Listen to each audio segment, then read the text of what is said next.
All right, now, after weeks of negotiations and some pretty strong statements, the United States and the European Union have reached an agreement on tariffs.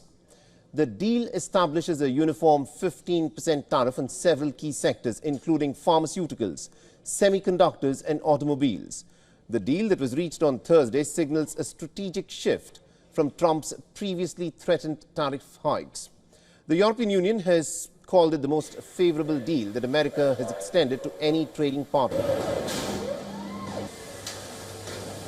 This is the most favorable trade deal the U.S. has extended to any partner. A wide range of sectors, including strategic industries such as cars, pharmaceuticals, semiconductors and lumber, will benefit from this cap. However, several observers say that the agreement is a win for Donald Trump. The deal also reduces automobile tariffs for EU to 15%. However, there are some conditions. European Union will have to lower its own industrial duties on American cars. And this positions the American car makers more competitively in Europe, while also retaining leverage in its domestic market. Now, the EU's pledge to purchase $750 billion worth of U.S. energy directly boosts American exports and supports U.S. oil and gas producers. It's also a major step in reducing the EU reliance on other energy suppliers. The EU's commitment to invest about $600 billion in the United States, particularly in areas like advanced technology, AI chips and infrastructure, strengthens the U.S. innovation base and creates new opportunities for American industries and workers.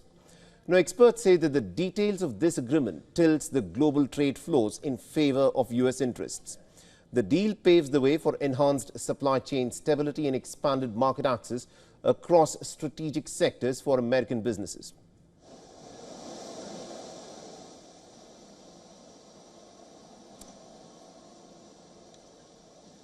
All right, now joining us on the broadcast, we've got Will Denslow, who's joining us live from Brussels. So, Will, this is a pretty crucial deal that has been struck. The Americans are saying that this is perhaps, one of the most generous deals that has been struck. Automobiles has got some bit of a reprieve, but one of the key industries, that is wine industry in Europe, hasn't exactly got what the European nations, in fact, wanted. How is this deal being viewed in Brussels then?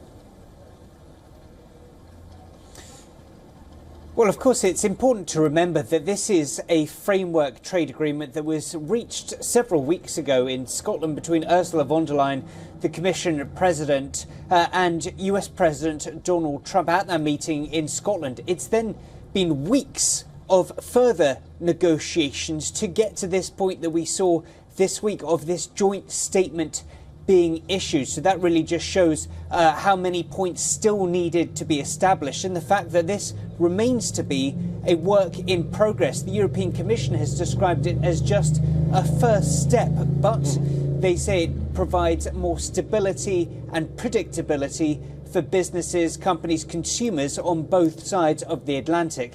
You mentioned the wine and liquor industry, beer as well, also haven't been able to seek these carve-outs, these exemptions from this 15% tariff rate. The liquor and wine lobby here in Brussels has said that they described this deal as a missed opportunity. They very much hope to seek concessions in the future. That's a point that we've heard from EU officials saying much to that effect, saying that this is just the first step.